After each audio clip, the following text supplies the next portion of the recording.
episode 106 of Coffee and Co-Read, your source for all things literary, with Kristen and Catherine, where we believe there's nothing better than a hot coffee and an awesome book. Join us for our virtual book club where we take one book a month and dive into all of the drama, adventure, and romance we can find. Hey, Kristen. Hi, Catherine. So this week, we figured we'd talk about physical book clubs as opposed to virtual this podcast. Yeah, so have you ever been in a book club, I guess, is the best place to start? I have. So, back in, it must have been like early to mid-20s, and my entire friend group, they were like, let's do a book club.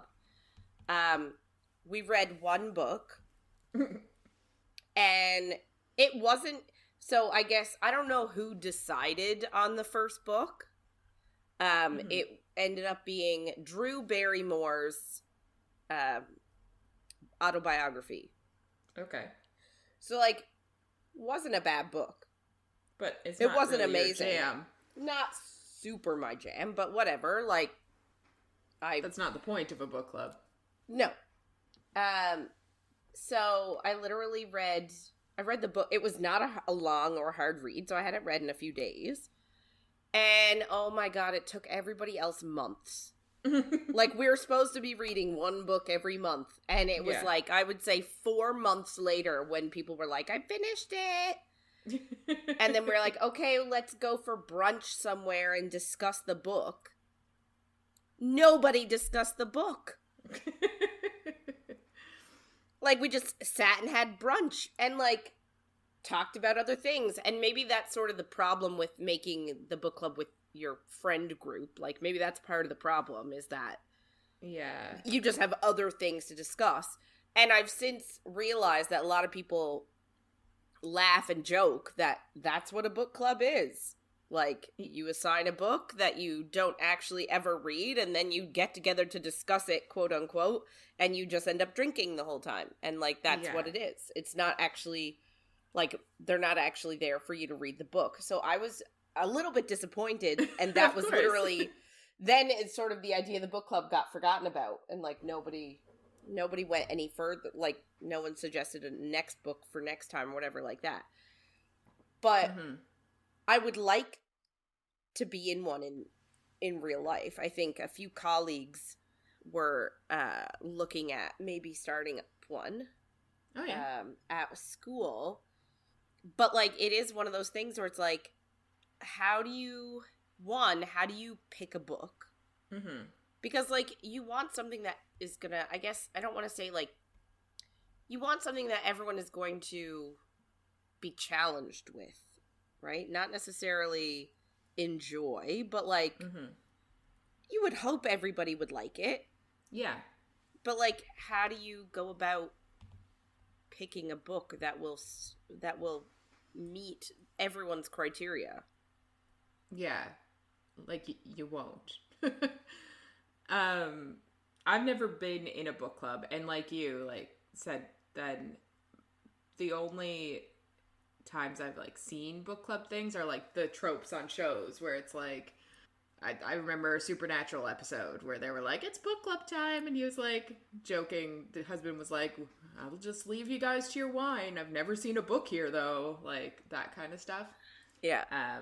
But they were actually practicing dark magic, so it was, there was a book. It was a witch coven anyway.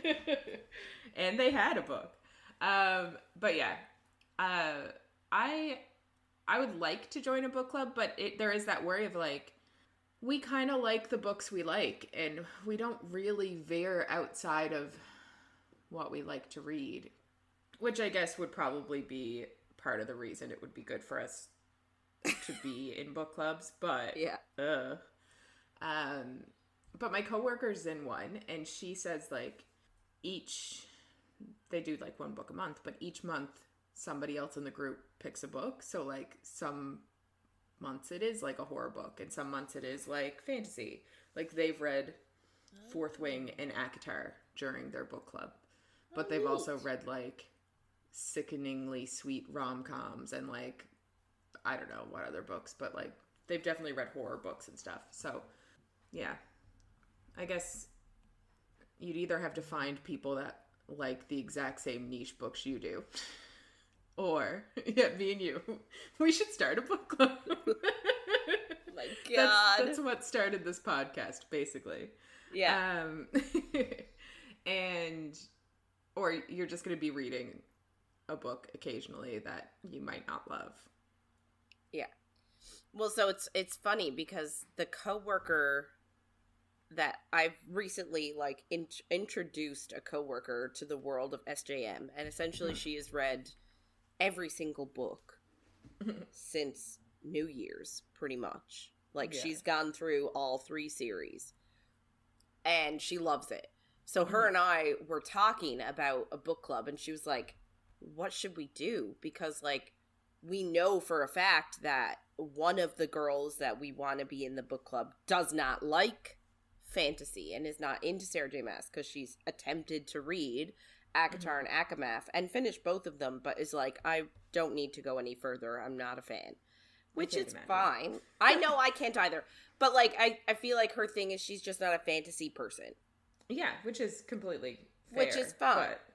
So like, how do you leaving the book at cliffhanger? Sorry, that's not the point of your story, but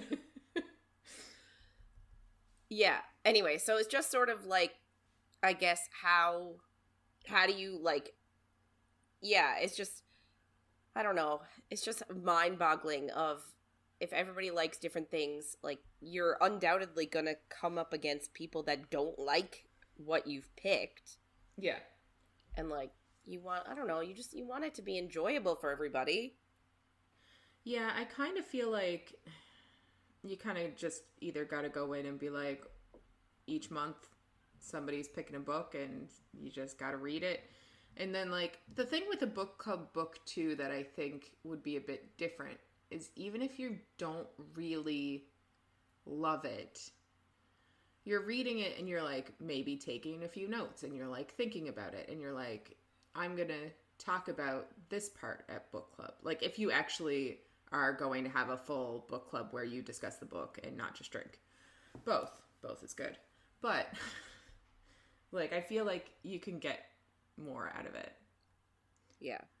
I also like, what is the perfect number for a book club? Because like I feel like you need at least 3 or 4 people to show up every week. So how many people would you need in the group to make sure that 3 or 4 people are going to show up? Not every week, but every, like if you do once a month, whatever. But every time. Like would you need to have like 6 people in the book club to hope that you'd get a turnout of at least and then too, but then on top of that, like think about, so does that mean that, like, so I guess you're saying that not everybody has to show up in order to hold the book club, but like the scheduling. What would be the point then in those people reading the book? Yeah. You know what I mean? So, then you'd... Yeah, so then instead of that, then you're just trying to schedule 6 people to have a free night or afternoon or whatever. Yeah. Yeah. That'd be annoying as fuck. Yeah. And leaving your house is hard sometimes. Leaving your house is hard sometimes. So, there's that point too. I know. Yeah. So, yeah. I like the idea of a book club. It is something I'm interested in. I don't know how in practice I would like it. Yeah. Yeah, I guess I sort of agree. Like, this format, I think, suits us well. We don't have to leave our houses. We get to have coffee all the time.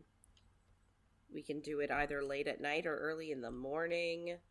And it's just the 2 of us that we have to schedule around. Yeah. Which is helpful. Yeah. Anyway. Yeah. Anybody who is a member of a successful book club, let us know how you do it. Yeah.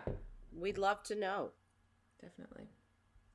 And if you're near us and you would like to invite us to your book club, let us know that too. Yeah. We'll show up. Yep. And we'll have read the books and taken notes. Yes, we will. Yeah, so I guess we'll get into her.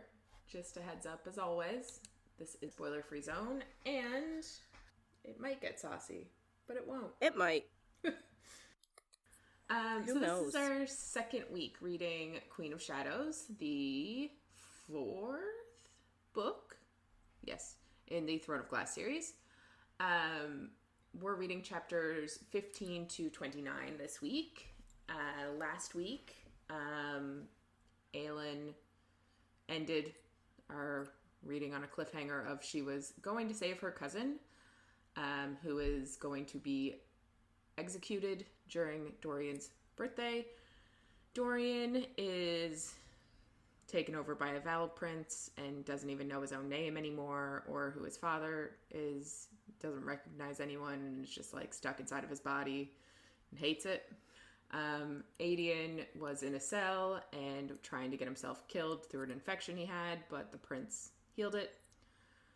Chaol was being a piece of shit and continues to be a piece of shit this week. Ugh. We hate it. Yeah. Nezrin is decent. That's really it. So that was last week. So this week we start with Aedion's point of view. And he is ready to die. He's mostly healed from his infection, but the wound is still there and he has stitches and stuff. But they cleaned him up and dressed him up to be killed by his own sword, which is the Sword of Orinth, which is like Terrason's king's sword, basically. So it is Aelin's by birthright sword. Aedion is chained to a platform on a stool next to the sword, and he's like looking around thinking that he's going to try to orchestrate his death before it's supposed to happen, because he doesn't want to give Aelin any chance of coming, really. Yeah. Because he knows it's a trap. Yeah. And he's trying to make it so that she just doesn't come because he doesn't want her to get caught. But again, like, I sort of am like, dude, you have no faith in your cousin, but at the same time, I guess he doesn't know his cousin. No. So, like, you know, he doesn't know how much of a genius she is. Yeah. Like, they haven't seen each other since they were children, so I get it. Yeah. But I'm also like, just how shitty would it be if he, like, orchestrated his death and then she showed up and was like, what the fuck? Yeah. Yeah. Obviously. Anyway, we go over to Dorian's point of view now, and he is on the platform next to the woman who birthed him and the man who controls the demon in him. And there's a sea of people around, and no one notices that he isn't himself. Dorian also thinks that, like, the demon has made more progress in his brain in taking over, and he thinks the world may deserve it, basically. It's all going to hell, and he's fine with it. Yeah. Aelin's point of view now, and she's wearing a black tulle, silk and lace covered, like, dance outfit, basically. And she's covered in painted swirls, and she has brown hair, and she's in line to go through a side entrance with Madame Florine and her dancers.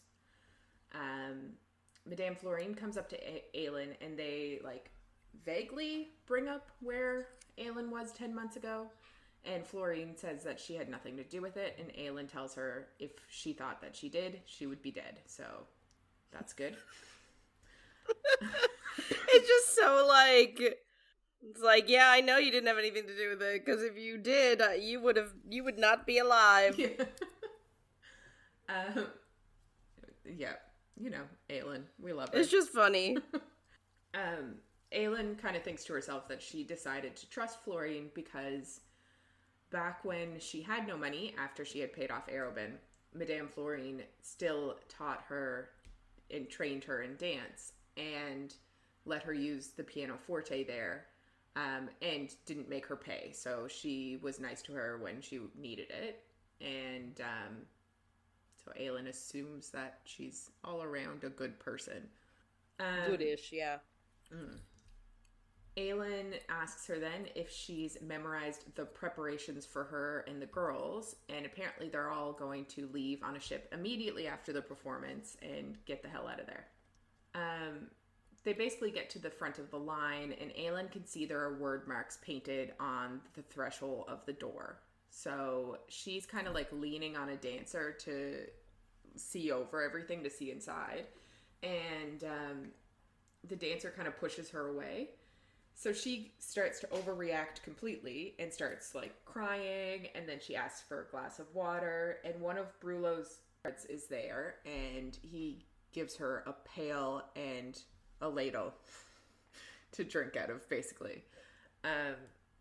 Which is just funny.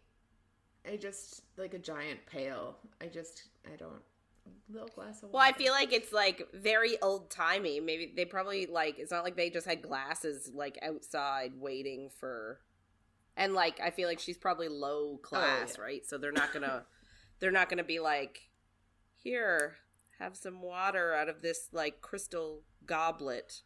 They're gonna be like, wench, this is what you get. Yeah. A bucket and a ladle. Like, we got this from the horses. Yeah. Aelin kind of thinks, like, last night, Rhys added her name, not her name, but the name Diana, which is what she's going by today, and her description to the roster so that she would be able to get in without an issue. So she ends up at the front, and she's being checked off the list, and she like stumbles at the door and ends up spilling the bucket of water everywhere. And like, I love it, but I'm also like, isn't that obvious? Like, does nobody else see that there are word marks there?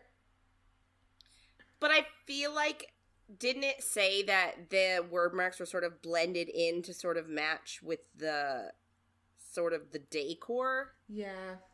So I'm wondering if maybe she recognized it because she's knows how to read them. She's super proficient in them now, which is another thing. Yeah, no, 100%. It's funny. Yeah. I feel like the king should have told one person per door that they should keep an eye out for anybody that tries to, like, erase the word marks. But he doesn't want anyone to know there's magic, so... But I also feel like, too, that he is probably, like, I think he suffers from, like, thinking he's all that so much more amazing than he is. Yeah. You know what I mean? Like, he thinks that, like, I know he knows who Aelin is, but I don't think he thinks that she would think of it. You know what I mean? Like, or know how to use the word mark. Thinks... Well, or even, like, be like, she's probably not going to think about us using word marks as a trap. We're going to catch her that way. Which, to be fair, she didn't until she had a conversation with Chaol yesterday, so... Exactly. So he probably was just like, oh, we'll definitely catch her this way. Yeah. Like, he's just, his own hubris gets in the way. Yeah, that's fair. But also... Like, my issue with it is, why couldn't he put it, like, on top? Like, put it on the top of the gate so that she couldn't wash it off? Yeah. Now, I guess, again, my previous reasoning stands. Like, he had his own hubris, and that's probably why he's just like, just mark it in the ground. Yeah. But, like, I just feel like it would solve so many problems on his end if he just marked them, like, on the wall of the gate instead of on the ground. Yeah. Because, like, it's a lot more obvious if somebody trips and, like, spills water on a wall. Yeah. Do you think he did he did all this himself? Because she looks up and she can see that, like, even the windows have the word marks on them. So, like, do you think he went around last night, like, with a tiny thing pricking his skin to get some blood and, like, writing these on all of the... I'd say he got Dorian to do it. Oh, yeah. It's fair. Yeah, so she ends up inside. No issues with the word marks. She washed them away. So all the dancers are basically there, and they're waiting for their dance to start, and it's the Handmaidens of Death is the name of the dance, which is funny. Nezarin walks by Aelin, but before she can say anything or look too long or anything, it's time for the dancers to go out. Florine hands out black roses and tells them that they are not to break them before the right time. And then she tells Aelin that she is only watching. She's not there to dance. Because she went as an understudy. Florine then whispers to Aelin that Aedion is alert and ready for her in the hall, and she tells Aelin that when she shatters the chains of this world to forge the next one, that art is vital. And she also tells her, like, she has enough money, so she isn't doing this for the money. But wherever Aelin ends up, like, setting her throne, that art and music are important for a kingdom. So Florine knows who she is. And I think she mentioned too, remember in Air of Fire, the composer played, like, do you not remember the composer, like, played all of the national anthems of all the countries that the king has, like, oppressed? And then all of those musicians and composers were never seen or heard from again. So, like, she was friends with him. Florine was friends with this, like, composer guy, and she was like, he did not deserve to go out that way. Yeah. Madame Florine then tells all the girls to give the king the performance he deserves, which... Oh, dear. I just love a backhanded compliment or whatever. Not compliment, but... Do you think that she, like, gave some girls the option to, like, perform or not? Like, do you think she told them what was going to happen? It's hard to say.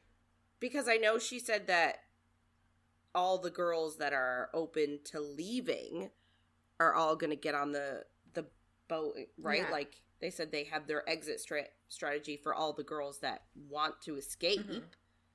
So, like, do you think that that means that... They know that they need to get the hell out of They town? all know that they're going to be in danger? Like, honestly, I don't think they know. Like, I don't think that... Because I think that's a pretty shady thing to do, though. Like, to be like, yeah, sure, me and my girls will do it. And then to not tell the girls that, hey, we're going to defy the king right now. Yeah. Like, you know what I mean? Not giving them the option on whether to, like, rebel or not. Yeah. I don't think that they could have told them, like... I think Aelin says that even Madame Florine is only able to, like, bring what she has on her to leave. So I feel like there's no way she could have told all of these dancers and it not get out. Like, someone would have definitely said something. So I really don't think any of them know. Which, yeah, it is shitty. But, you know, that's, I guess, what I think. I assume. So back to Aelin. She's really focused on Aedion now, and she's thinking to herself that she'll go down fighting, and she's the heir of fire, Aelin Fireheart, and she bows for no one and nothing save the crown that was hers. Which I just liked that line. It also reminded me of Akhtar. We go over to Aedion's point of view, and he is basically studying the guards to see who he should attack to get them to kill him. The dancers have started, and he feels bad that he's going to interrupt them with death. So he's getting ready to act himself. He's watching them, and they're like, the dancers are throwing black powder around as they dance, and everyone is basically occupied. But then he notices a taller, broader dancer moving through the crowd, and he can see that even though they have, like, designs painted all over all of the dancers, that some of hers are actually a tattoo. Because of his amazing seeing, he can tell that they're not all makeup. Which he thinks is odd for a dancer. Because they wouldn't Dancers aren't allowed to have tattoos now? I think it's because they're all supposed to look similar. But, yeah. So he's keeping his eyes on her because she's being shady. And he sees her slip into a doorway and then come out, and he can tell that, like, she had turned the tulle skirt into a cape, which is pretty cool. But she comes out swaggering like a man, and she's moving closer and closer to the stage, and he sees a courtier shout a man's name to her in recognition, and she waves back with a cocky grin, and we're like, huh, interesting. That'll never come up again. Then she pauses, and the dancers raise their flowers, and she looks up to Aedion with vicious triumph in her turquoise eyes, and he grins at his queen as the world goes to hell. I love this whole part. I love this book. Yeah. Like, her plans are phenomenal. Yeah. They're my fave. And, like, obviously some of this was Arobin too, but there's just so much to everything. It's the best. So we go back to Aelin's point of view now, and the flowers and the powder explode into smoke. So that's good times.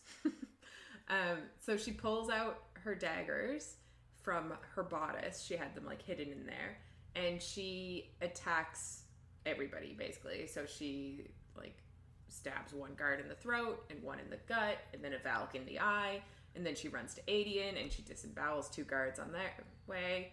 And, like, I love the way this is written too, because it's like the clock is, or the clock tower is ringing 12 times during this, and she's like, by the 3rd one this is happening, and, like, it's showing how fast it is. I really liked the way it was written. But yeah, Aedion has actually gotten up and killed or put down 3 guards with his stool, which I just love. Hilarious. And she tells him to duck, and then she throws a dagger into another guard's face behind him. And then she uses her blood and word marks to unlock Aedion's chains, and she kills another guard, and then she puts the Eye of Elena over Aedion's head, and he tells her to get the sword before they start to run. So she's like, oh shit, look at that. I didn't even realize that was here. She immediately gives it to him, and she pulls him by the wrist to, like, get the hell out of there. But he still has, like, the shackles on his arms, I guess. Like, she just got rid of the chains that had him attached to the stage. So they run towards the patio door where she kills 2 more guards. And then the crowd is kind of, like, bottlenecked there. So she starts yelling fire, and everyone starts freaking out, and people grab water, and in the commotion, it washes away the word marks in this entrance. Which, like, hilarious. I love it, but I'm also like, wouldn't somebody check that there was a fire before they'd, like, just start grabbing water? Like, I don't know. But, like, I guess I would grab the water, but wouldn't you wait to see fire before you start throwing water? I don't know. But, like, what are you throwing water at? Just, like, the ground? Like, oh, there's no fire. Let me just make sure. Well, when there was a forest fire near my house, they told us that we should hose down our houses so that, like, it'd be harder for them to catch on fire. I guess. But it's, like, they don't have hoses. But anyway, so convenient. She got rid of more word marks. So they get out of this entrance, and when they get out into the sun, Aelin is thinking, like, Aedion is not doing great. Like, the sun is blinding him because he was in a dungeon for ages, and she can tell that he's injured, so he's kind of slow. There are 6 guards waiting outside, but she thinks to herself, like, she is a queen of shadows and a cloud of death, and she kills them all. And 4 of Chaol's men come, like, run by, and last week we talked about, like, they would each have a red flower pinned to themselves so she wouldn't kill them all. So they just, like, go in the opposite direction of her. And you're like, I get it, but I'm also like, you're gonna be murdered because you're not doing your job. Like, yeah. And, like, also, red flower is so obvious. Like, it's like, oh, all of you people with flowers pinned to you survived. I wonder why. Yeah, so that'll never come back to haunt anybody. Nope. They are in the hedges now, like in the garden, basically. And Aelin stops to undo the shackles that are still left on. But then they are stopped by the prince. So he asks if they're going somewhere. And he uses, like, his dark magic to attack Aelin. But she's actually, like, warded herself with word marks. So, like, he attacks her and it, like, doesn't affect her too much. But the word marks are kind of wearing off as he attacks again. Yeah. So she tells Aedion to run to the wall, and he is trying to warn her that, like, this isn't Dorian anymore, but she, like, already knows that, obviously. Yeah. But, like, good on Aedion for warning her, because she could easily not know. So Dorian sends another wave at her, and she takes the sword of Orinth and walks towards him, and she's basically asking Dorian for one sign that he's in there to, like, show her that he's still there in some way or another. She stops in front of him, and her blood is, like, dripping because she had used her blood to undo the manacles, I guess, on Aedion. So she's bleeding from somewhere and it's dripping on the ground, and she uses her foot to make a mark on the ground while he's distracted talking to her. And then she, like, I guess, moves back, and he lunges forward, and he gets stuck by the word mark that she made with her foot. Yeah. And I guess because of the way he lunged forward, he ends up, like, on his knees, and she raises her sword, and she's really conflicted, obviously. Like, Dorian was her friend, and she kind of loved him at one point in Throne of Glass. And she doesn't obviously want to kill him, but she thinks, like, she needs to do this for her kingdom and for the world to get this Valg prince out of here. And for him. Yeah. Exactly. Like, she fully believes that Dorian is not in there anymore. And, like, even if he is, like, they don't know a way to get the Valg princes out. Like, no. So she is there with the sword, and she's, like, talking herself into it, and she's like, okay, cool, I have to do this.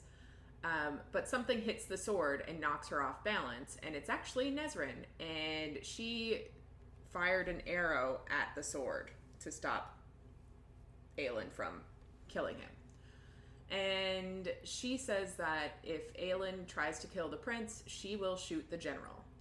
And then Nesrin also tells her that Arobin told the captain that she would try to kill the prince today.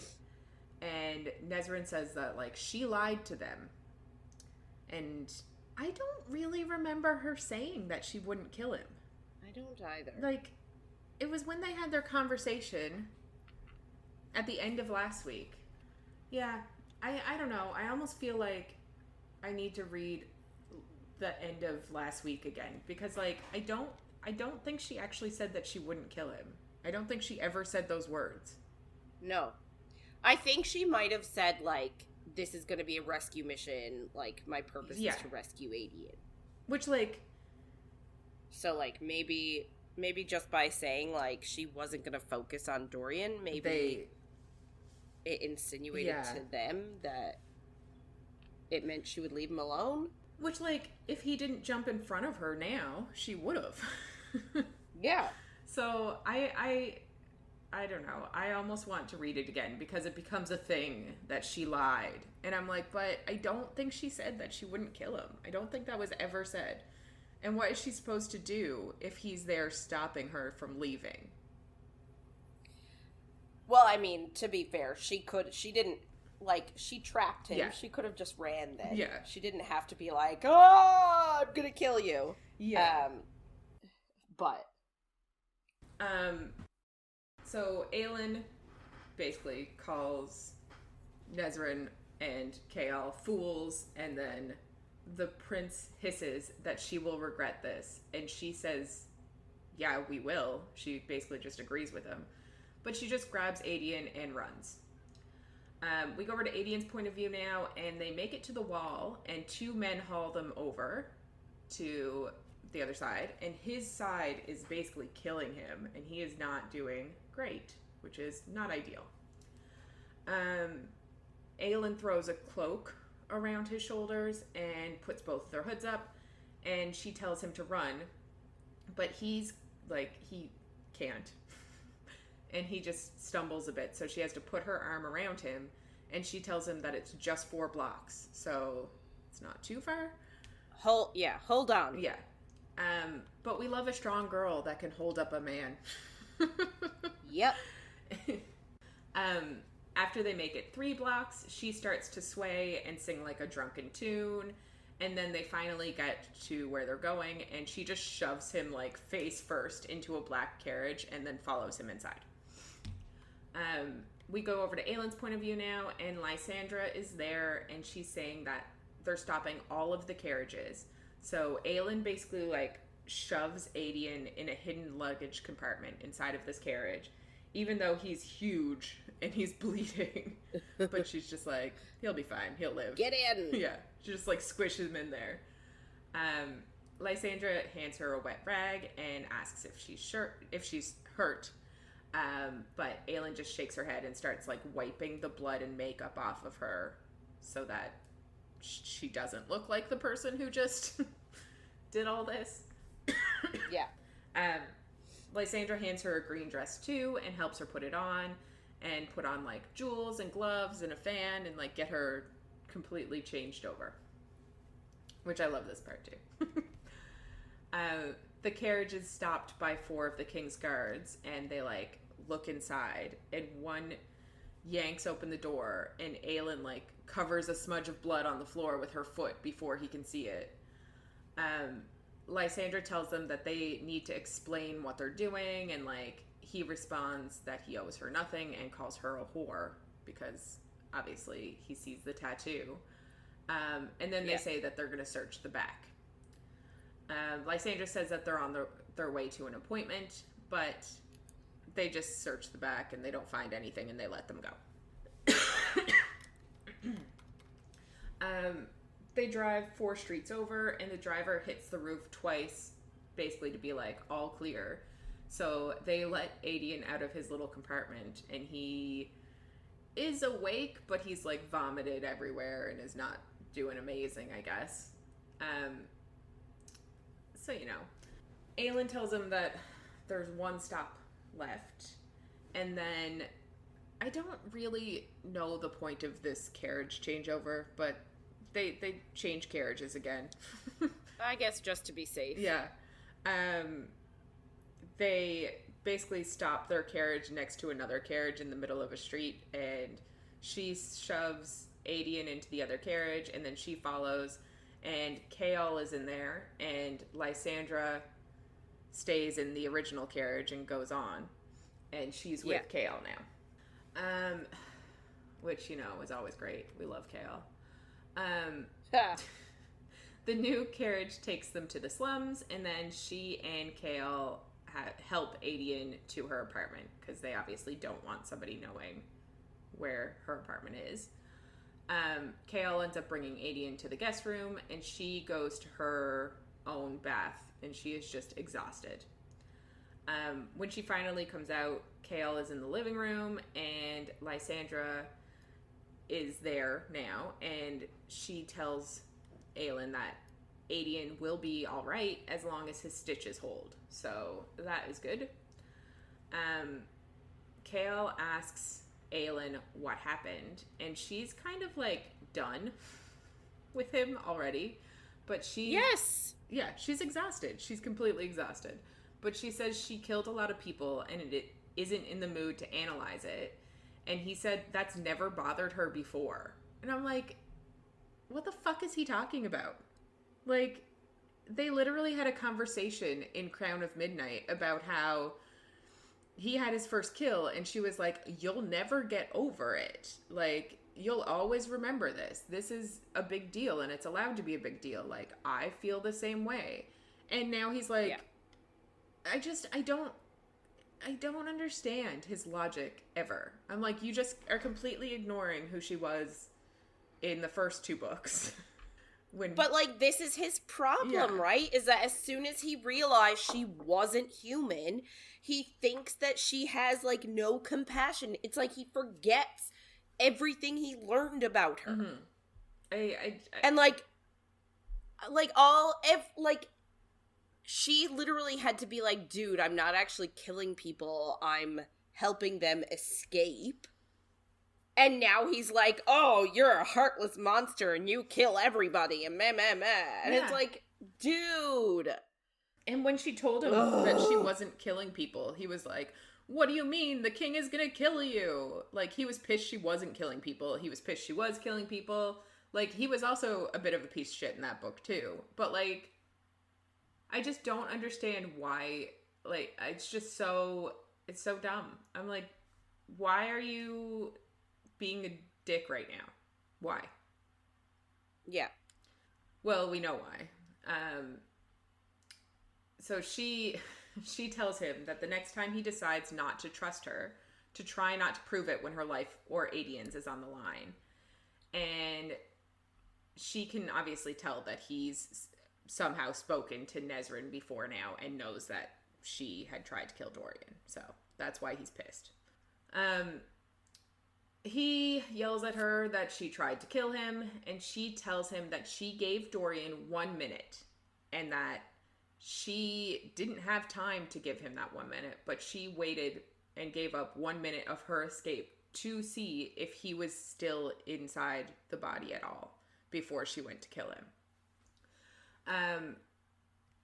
He doesn't give a fuck, and he says she's lying and that she has always been a liar. Oh my god. Like, but if he spoke to Nesrin before, then he would know that she gave him a minute. I don't know when Nesrin showed up. Like, we don't know how long. Maybe Nesrin only showed up long enough to see that he was stuck and she was gonna kill him. Like, we don't. Maybe Nesrin didn't see the whole thing we did. But this whole liar thing, I'm like, I guess he's talking about she's lied about who she is. Because he says she's always been a liar. I guess. Like, yeah, of course she fucking did. What did you want her to do? Tell the king who she is? Like, what the fuck? Anyway. He says that she had her sword over his head, and she says she did, and she should have done it because Dorian is gone. And she tells him she doesn't owe him an apology, and he says that she's not his queen, but she tells him Dorian is gone, so he needs to figure out who he serves. And she tells him to take first watch on the roof so that they aren't ambushed, and like basically is like, get the fuck out of here. Yeah. Obviously, Lysandra was there, and she kind of overheard all of this, so Aelin's like, hey, by the way, I'm a queen. My name's Aelin Ashriver Galathinius, Queen of Terrasen. Hi, nice to meet you. Yeah. And it's kind of funny, because, like, she can tell that Lysandra is a bit hurt that she didn't tell her, and I'm like, that's a bit hypocritical. Is hypocritical the right word? Yeah, it is, but we don't know why. Yeah, like, we don't know that yet, but like, anyway. It will be hypocritical in the future. Yeah. So basically Aelin tells her, like, she wanted to tell Lysandra, but she had to wait until she saved Aedion because she didn't want Like, she didn't want to do anything that could hurt the plan to save him. Yeah. And she says, like, this changes nothing between them. Like, they're still great friends now. Which, like, the fastness of their friendship is, like, obviously it's trauma and, like, they realized they were shitty as kids and, like, Arabin was pitting them against each other. But, like, the fastness that they've become, like, best friends is a bit intense. But I love it. Lysandra then says that, like, the resemblance between Aelin and Aedion is uncanny. And she says that he's handsome, but it would be like kissing Aelin if she kissed him. And you're like, oh, no, there's not going to be a love there? Because I kind of love it. Yeah. We go to Elide's point of view now. And I think this is the first time we're actually in her point of view. Last week we did see her in Manon's point of view. And I was actually listening to Heir of Fire while reading this book too. But she is brought up a tiny bit in Heir of Fire. I think Aelin told Aelin told Rowan about Elide's mother is the one that actually saved her, so this is who Elide is. Also, another thing that happens in Heir of Fire that I listened to and then immediately texted Kristen was Chaol and Aedion and the other two rebels talk about General Narak, but they talk about the Wordstone Collars. So, like, Chaol knew about them. He might not have known what they did, but he knew about them and that they were bad. And he saw one in the throne room when he left Dorian. So, like, he should have known better himself. But I digress. Yep. We're still mad that he's blaming her for all of this shit. Everything, yeah. So we go over to Elide's point of view, and she has been in Morath for 2 months, and she's good at being invisible and getting information and making people see what, like, they want to see when they look at her. A man comes up to Manon's room, which is where I guess she's clean, and he has an urgent letter for Manon, and he just throws it at Elide and, like, runs away. So now she has to go find her. So Elide goes to the Eyrie, where all of the wyverns are, looking for her. And she's kind of like, I guess we're getting a bit of her backstory. She thinks of how, like, she was with Vernon when her father was killed, and then Vernon stole her father's title, which is by rights her title. And he is now the king's faithful servant, and she thinks soon she's going to escape in the caravan of supplies, and she's going to run really, really far away so that she can't be experimented on. Like, she's, I guess, heard of what's happening in Morath in general. Yeah. Because she assumes that that's why she's there. Like, she's like, I don't know why else her uncle would bring her here other than to be of use in some way. Magically experimented on.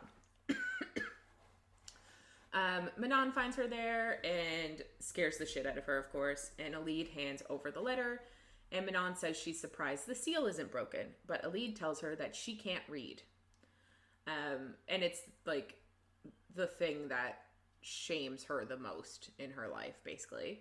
But Manon shows her the letter, and she says, this is my name, like, points it out or whatever, and if she sees anything like it, to bring it to her. And Manon also tells her to stop stammering when she can see the vicious mind behind Elide's eyes. So, like, she can't really trick Manon into thinking she's docile and whatever. Manon is still suspicious that she is a spy, or at least trying to escape. Because, like, Manon's thing is she's not sure if Elide is a spy for herself or if she's spying for Vernon. Last week, Manon found out that Elide had witch blood. So Manon asks if her mother or father was related to Vernon. So, like, could Vernon potentially have... I don't think men But I think they said that, like, by their very nature, witches have girls. Yeah. Side note, like, I know that. Yeah. Down the line, this is refuted. But, like, I think for them, as where it stands, I think they have girls. Yes. But I wonder if, like, if Elide's mother obviously had to pass it on to her, but if Elide's mother's mother passed it to Elide's mother, then where it's so diluted, could Elide's grandmother had a child that didn't have witch's blood? So, like, could Vernon be the brother of her mother? Like, could you have if you had a boy, I don't know. Oh, I guess if they are diluted enough, Yeah. they could have boys. Maybe. Anyway, I don't know. But that's kind of what Manon is trying to ask. But it's her father that's related to Vernon, so whatever. But Manon asks where her mother is from.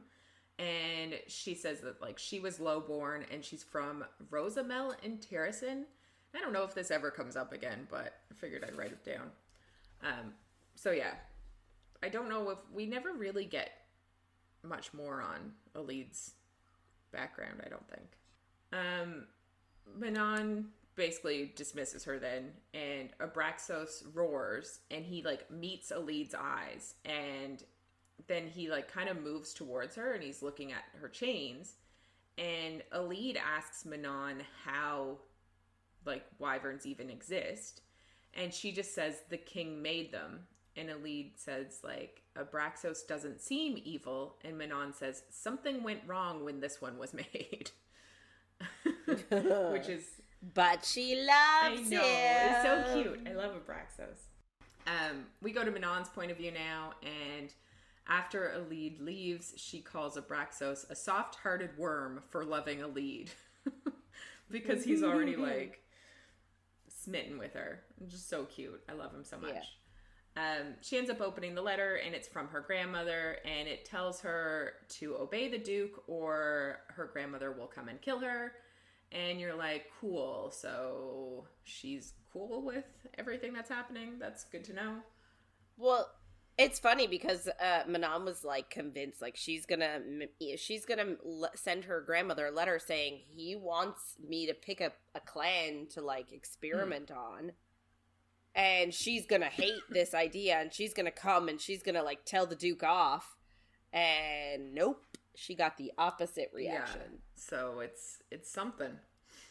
But it makes her think back to, I guess, in Heir of Fire, she had to kill a Kraken, and the Kraken told her that they pity them because they are made into monsters. And, like, the made part is really, like, resonating in Manon's head now. Like, she's having a crisis. Well, and especially with, like, I feel like maybe there's, like, like, because the same thing with the wyverns, they were made into these monsters and, like, made to be brutal, but, like, Abraxas is here sort of, like, challenging that norm. Mm-hmm. So, like, I feel like maybe she's seeing, like, similarities between the wyverns and the witches. And, like, he can be both. He can be vicious, he can be brutal, but he can also be a sweet little worm. Yeah. So Manon, I guess a bit later, goes to see Ghislaine, I think is how you say it. I think so. Yeah. And she is the eldest and the cleverest of the 13. So she goes to ask her about the Valg. And we get a tiny bit of Ghislaine's history. Her mother actually sent her to a mortal school in Terracin when she was a child. So she is a bit different than most of the witches.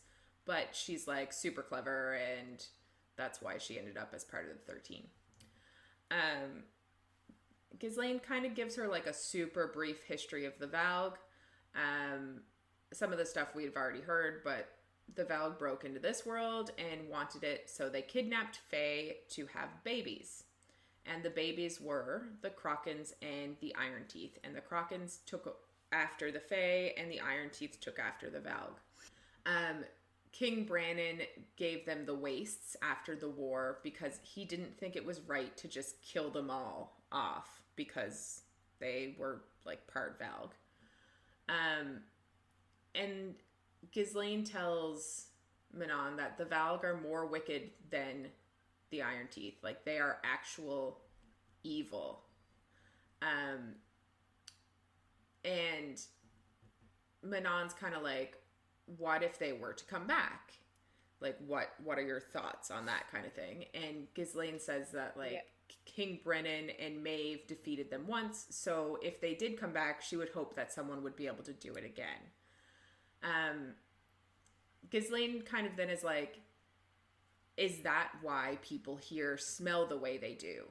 And she's kind of putting it together. She's like, is that Valg? And Manon hadn't thought of that yet, so she just says that she doesn't know. But she does tell Ghislaine about the fact that she needs to pick a coven to try to breed with the Valg. And her grandmother is fine with it, basically. So, you know, Ghislaine obviously doesn't think that the Valg coming back is a good thing, but what is Manon supposed to do about this? The next morning at breakfast, all of the witches know about Manon's choice by now. Like, she says she doesn't think anyone in her 13 told them, but, like, it must have been, like, the Duke or Vernon or somebody basically let everybody know that this is a thing, I guess. Yeah. So, a Yellowlegs coven leader actually comes up to Manon's table and asks Manon to consider them for the tasks. Because she says that, like, obviously the Black Beaks are going to take all the honor and glory, so if they can have this task, maybe they'll be able to have some honor in the battle themselves. Yeah. So Manon tells her that she'll consider it, and later when she talks to the Duke, she tells him that this Yellowlegs coven is the one that he can have because they volunteered, and he's pissed because he asked for a Blackbeak coven, but she just flat out refuses him. Which is like, I feel like this is progress. I just don't know what else she really could have done without starting a full-on war or something. Yeah. And I don't understand why it's that big of a deal to him. Like, he's getting a coven of witches. Yeah, I don't know why. Why does it matter whether they're Blackbeaks or Yellowlegs? Yeah, you'd think it. I don't know. Is it just the control thing?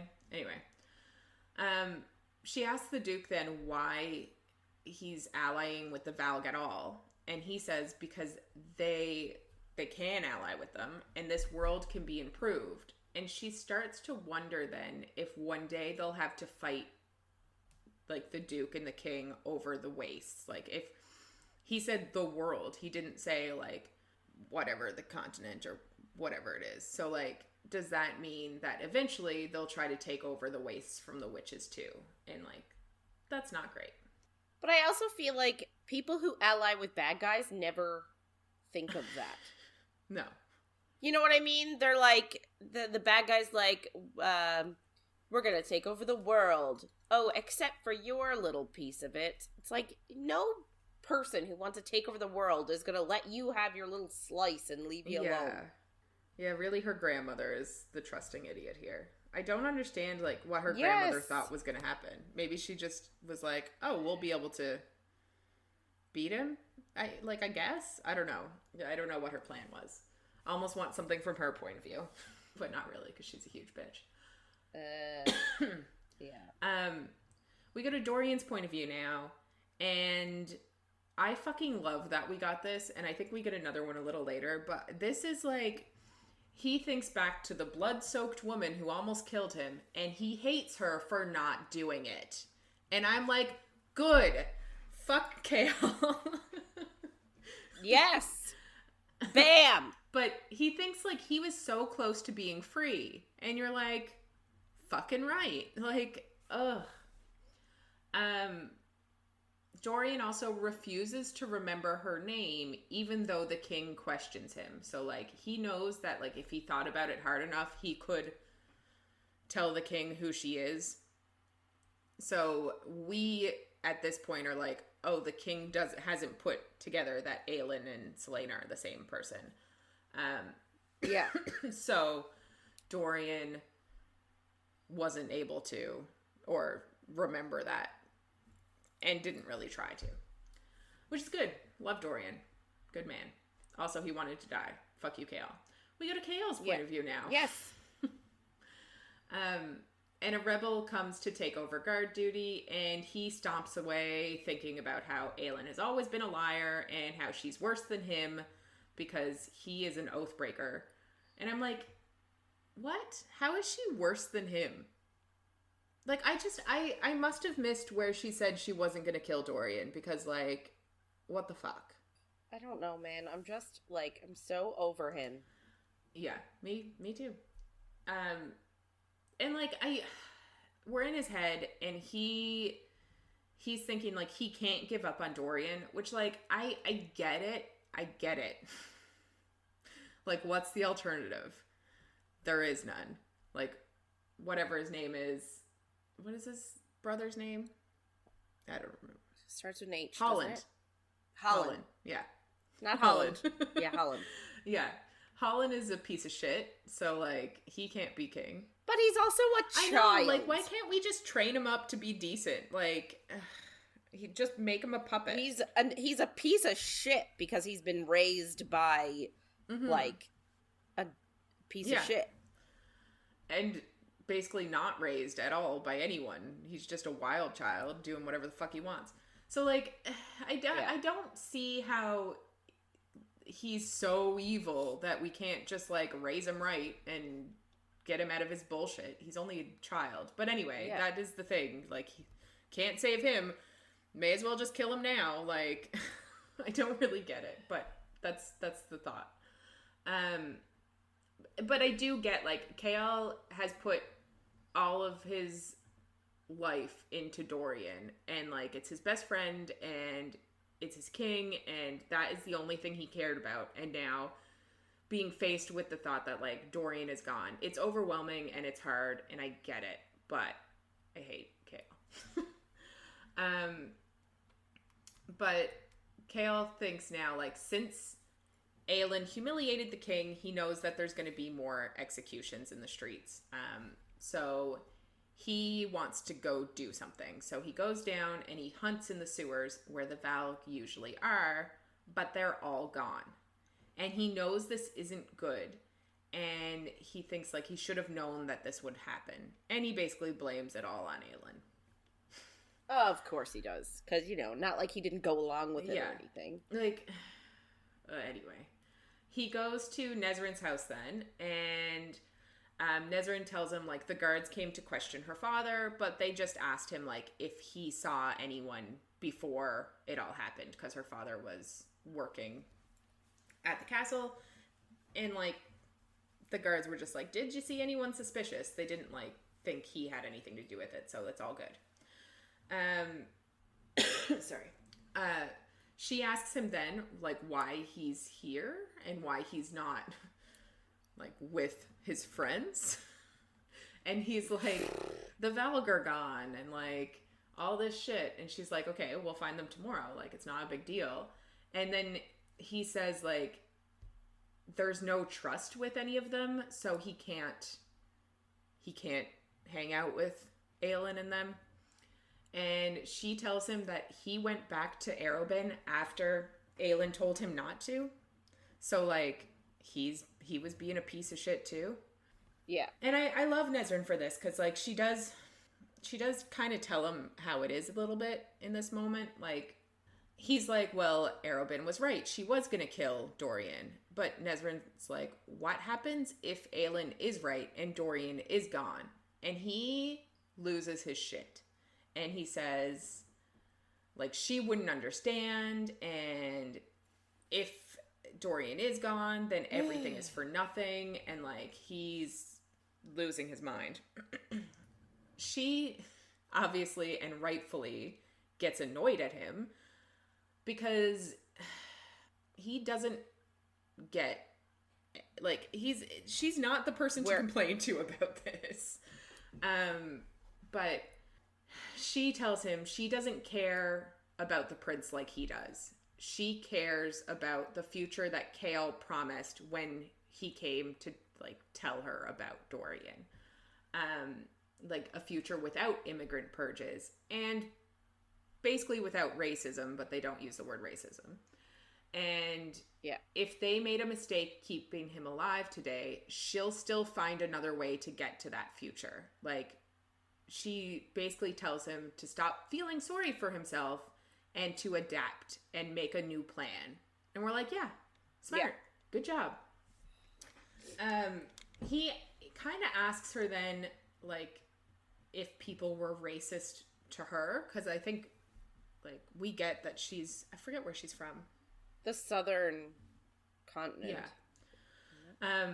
But she basically tells him that she became a city guard because not one of them helped her when she was surrounded by school children with stones, even though they could hear her screaming. So she became a city guard so that wouldn't happen to any other child, which is obviously awful. And yeah, and, like, again, the fact that Chaol, it's like classic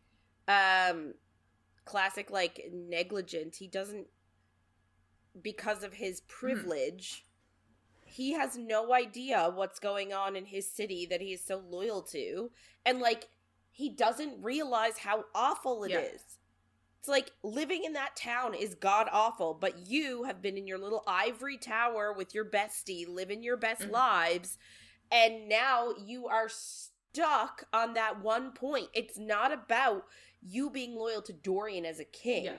No, you are loyal because he is your friend, and he can't separate the two. Yeah.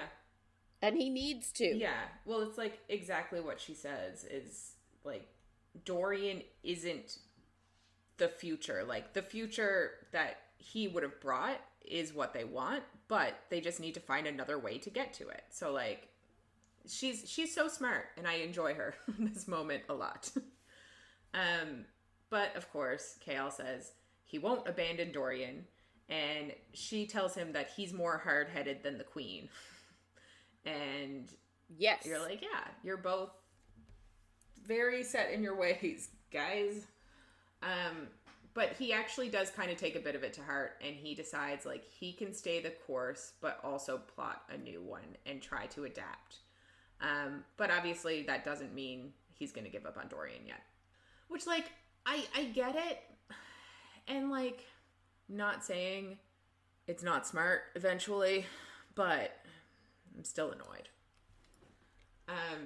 We go to Aedion's point of view now, and he wakes up, and Aelin is asleep in the chair next to his bed, and he can see, like, she's covered in scars. And she's obviously much older than he remembers. Sorry. And she must hear him move because she wakes up, and Aedion starts to, like, cry because he never thought he'd see her again, and he thought he was going to die. And she just says that she's ready to accept his thanks now. And I just fucking love her. And I get, like, it's funny to go from bitching about Chaol and his hard-headedness and go to Aelin and, like, her being a bit bitchy and me be like, I love it so much. But I do, and I can't stop myself, and I don't care. I don't care if it's wrong. He obviously... Listen, I fully believe that Chaol is written to be hated. Yeah. Like, I don't think we are picking apart his behavior and being like, oh my god, he's so awful, but everybody else thinks he's fine. Yeah. Like, I think that's why nobody, and I say nobody, I know there are some people who appreciate his character and think he experiences growth and blah, blah, blah. But I fully believe that he is written in this book particularly to be an asshole that no one wants to deal with and that no one likes. And, like, a lot of it, like, you're in his head, a lot of it does come down to his own self-hatred because, like, he gave up on Dorian. he promised his father he was going to go back, and then he didn't. Now he's in the streets, and he lost his title, his job, everything. Like, a lot of it is really just because he hates himself. But you don't see that. He doesn't realize that or something, because it's just painful. Yeah. Yeah, so back to Aedion. He does obviously thank Aelin, and he says, let's never do that again. And she tells him he's exactly what she dreamed he'd be, and I just love them so much. And he eventually, like, they go back and forth a little bit, but he tells her that she is worth all of it, and he knew it the moment she looked up at him. And I love it. I love it so much. I love how much they, like, just love each other. Like, they're the only family they have left. And, like, I love, because, like, obviously the last book and the beginning of this book, there was a bit of worry of, like, how each would be accepted by the other. And, like, the immediate love, forgiveness, and everything. I love it. I love them. Yeah. Aedion says that he's annoyed with Chaol and Ren that they let her rescue him alone. And she's just like, fuck off. She's like, I'm not dealing with this Fae bullshit of yours. Like, this was my choice. They can't stop me. She sits next to him, and he can smell an ancient male scent mixed with hers, which is interesting. Yes. She fusses over his pillows and his blankets, and then she goes first to basically tell him everything that's happened in the last 10 years. And we jump over to, we kind of jump, I guess, a bit in the future, but we go to Aelin's point of view, and they have both already they've told each other their stories, and she thinks, like, their bond is immediate. Like, they're the same as they were before, and they're two sides of the same coin. And she asks him if he's ashamed of her, but he just says never. And he says they both survived, and he had only hoped to see her again, and she's perfect. So, kind of what we just said. Like, their bond is just amazing, and I love it.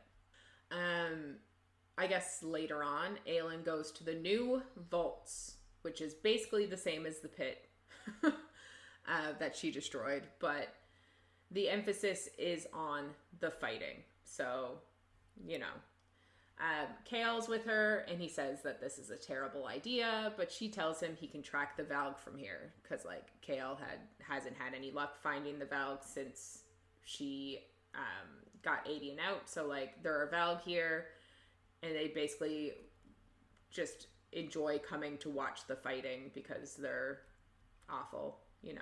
Yeah. But Arobin summoned Aelin here, and Arobin and Lysandra are there at this time too, so they come over, and Arobin asks if she plans to wreck this place too,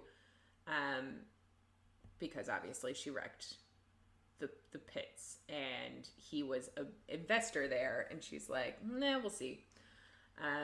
But he also tells her that a dance instructor and all of her dancers ended up on a ship and got out before all hell broke loose. So that's good. I'm glad we got that little tidbit, and that Madame Florine made it out. Yeah. He also tells her that they're there now because the owners here are reluctant to accept him as an investor. So she's here to fight tonight to show them that he has assets and, like, he's worth it, basically. He also tells her that he told them all that she was trained by the silent assassins of the Red Desert, and she can fight under whatever name she wants. Arobin is, like, super creepy with Lysandra and, like, kissing her neck and being gross, and I hate it. And Lysandra's basically just like, can we watch somewhere else? Like, she doesn't want to be down here with Aelin and Chaol and the people that are right around the pit and stuff. And, like, well, her and Aelin still have to pretend they hate each other. Exactly. And, like, they do such a good job of it. I love it. Arobin then goes to, like, talk to, I guess, the pit lord and, like, set Aelin up for her fight. And Aelin thanks Lysandra. And Lysandra asks how Aedion is. And obviously he is okay. Arobin comes back then and tells her to choose whichever Valg she wants. and he implies he wants her to hand one over soon. And Chaol cuts in and says, like, this is insane. Like, she can't fight a Valg. And you're like, what the fuck off? Why are you in here? But Arobynn tells her to put on a good show. And she goes over to the Pit Lord, who, like, has someone pat her down because you're not allowed any weapons in these fights. And she says her name is Ansel of Briarcliff, who is actually somebody that we met in Assassin's Blade, which is interesting. And she chooses the Valg commander to fight her. So, like, the leader of the Valg that are there. Yeah. So then we jump to Chaol's point of view. He sees Aelin, like, jump in the pit and thinks that both her and Arobynn are crazy. Arobynn for having her fight at all, and Aelin for picking the Valg commander.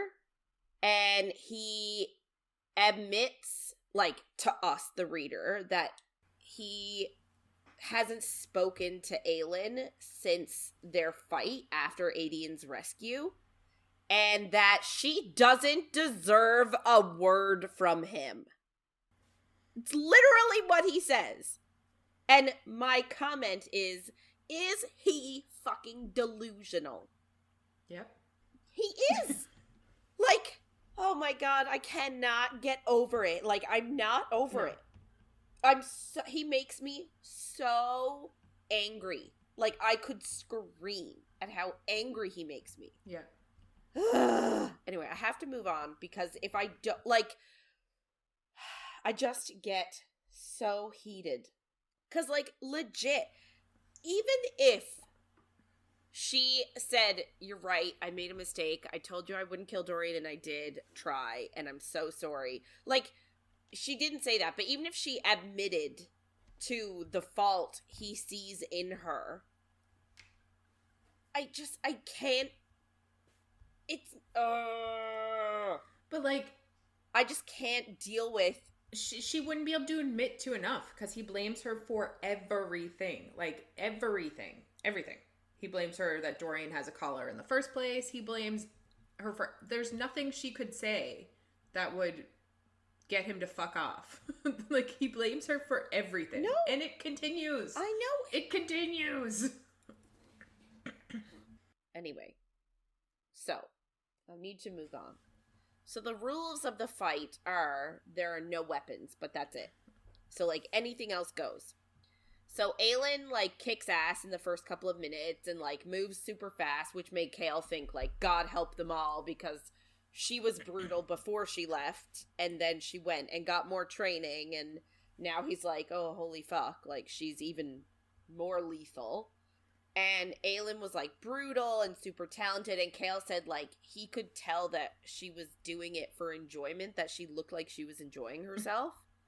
And eventually, she gets the Valg in a chokehold, and it was only a few minutes, and then she looks at Arobynn, and he nods at her, like, indicating that he's seen enough, which makes Chaol realize that the only reason the fight went on for so long was because Aelin let it go on.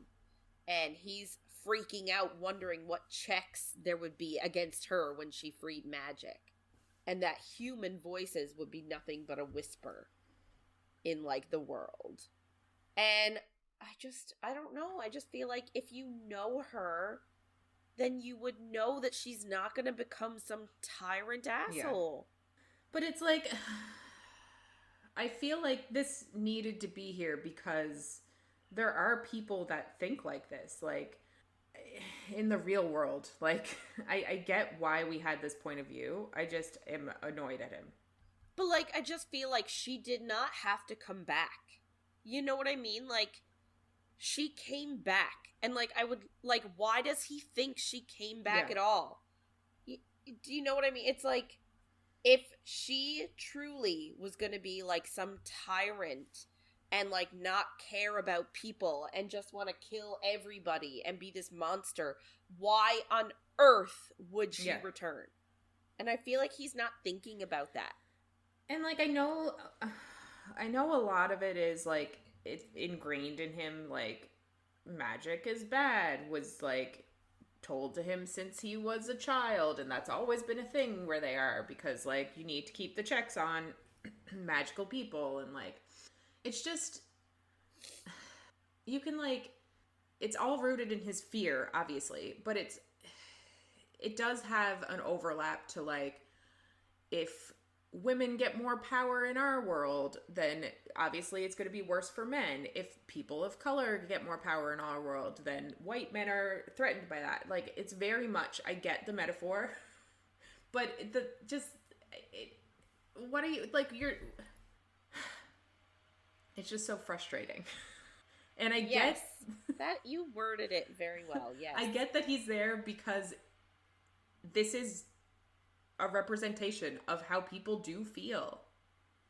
But yeah, I hate it. It's stupid. Yeah. Yeah. Anyway. Yeah, you phrased it very well. Thank you. Anyway, so she's like about to end it when the Valg commander bites her arm. And then they have a cute little chat. I'm calling it a chat. A cute little chat. I love it. Cute little chat. Like, he knows who she is and what she is, aka a fae, and, like, the queen or whatever. And he threatens, like, ooh, he can't wait to take her to Morath and, like, do what happens in more. Like, obviously very, like, sort of, like, sexual, but also, like, threatening at the same time. And Chaol realizes that, like, Morath is Duke Parrington's keep, and that's where they send the prisoners who aren't being executed. So, something is happening in Morath to those prisoners. I wonder what it is. So, like, after this, Aelin has heard enough, and she just cracks the guy's neck and kills him. And then, hilariously, she hits her boot off the side of the wall, and it releases a knife, and she uses it to cut the guy's head off. And this feels like very, like, awkward to do, because when I think of a knife coming out of the boot, I think of it coming out horizontally. Yeah, and out the front horizontally. So I feel like she has to, like, turn her foot sideways in order to, like, saw his leg off, and it just feels a bit awkward. But I'm also like, why is nobody being like, hey, you had a weapon?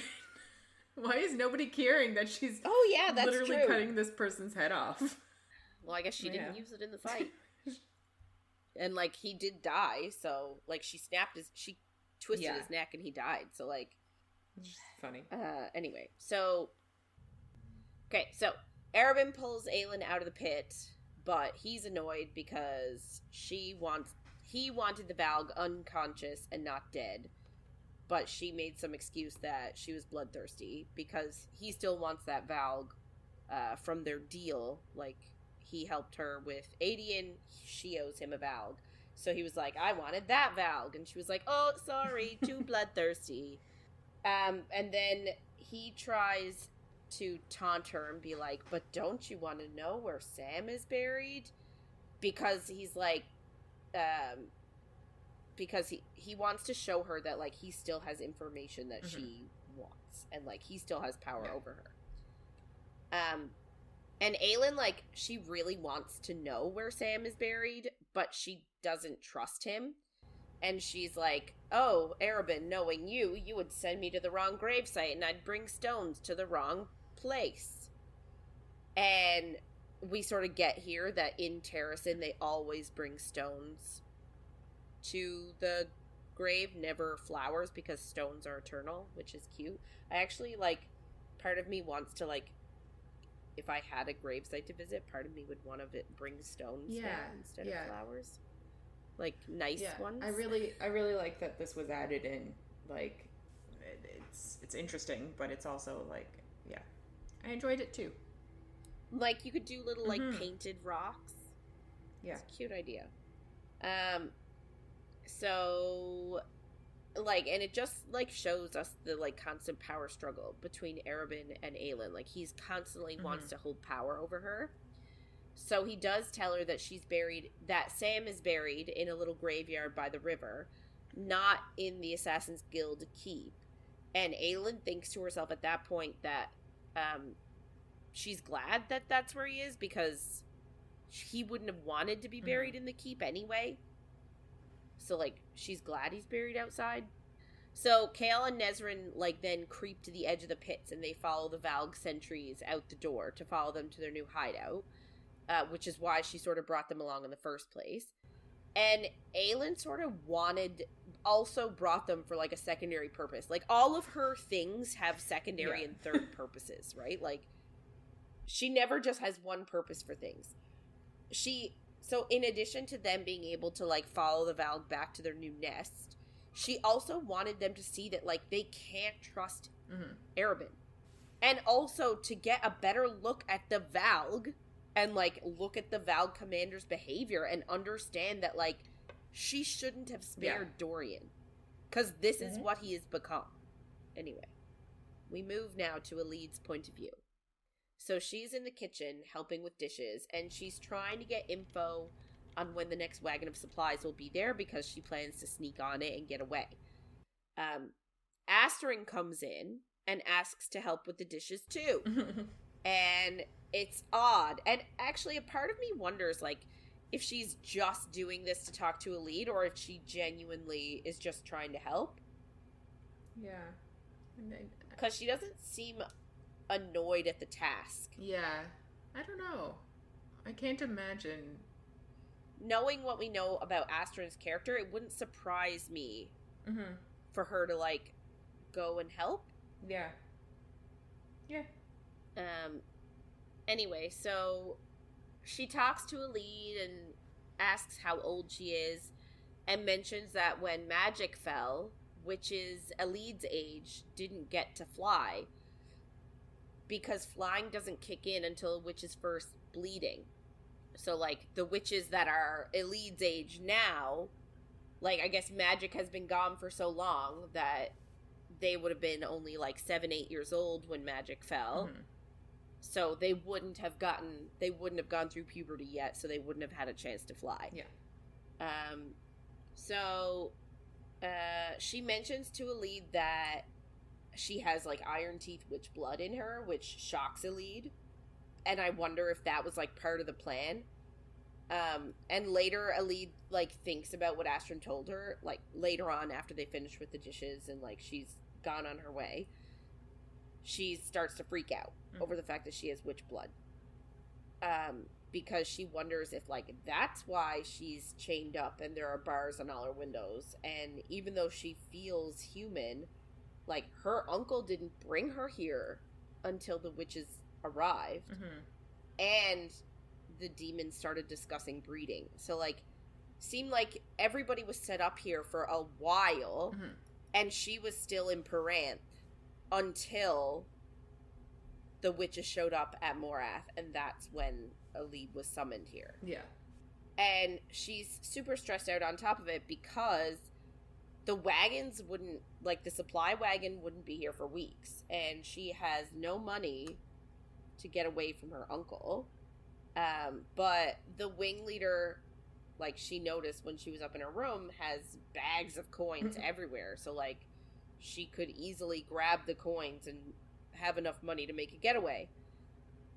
So she goes to Manon's room to grab coins. But, like, she's grabbing a bag, and then all of a sudden she hears a voice saying, like, "What the hell are you doing?" And then she turns around and Asterin is there. To sort of, like, surprise her. Yeah. So she, like, pleads with Asterin to just, like, let her go because she can't let her uncle use her like that, which confirms to Asterin that she's not a spy. And Manon comes upon them and is super pissed because, like, Asterin is like, "Look, you wanted to figure out if she was a spy. I figured out she's not a spy." And she's like, and she then says, like, "Yeah, you figured that out, but you brought her up here to figure that out to try and, like, use it as a prize to win back your position as second. And even if she does have witch blood, it is a drop, and she doesn't really care what Vernon does with her." So Manon herself brings Elide back to her room, and Vernon is there, claiming to check on his niece since it's such a difficult day for her. And that's when Elide remembers, like, it's the day her father was killed. And Elide sort of is ashamed that she forgot. Mm-hmm. Like, it's been so long, though. Like, it's been 10 years. Yeah. Also, I feel like I struggle to remember the date and time of the world that we live in now. Yeah. I can only imagine if, like, your days are literally just working in your day. Like, how would you even know what day it is? Yeah.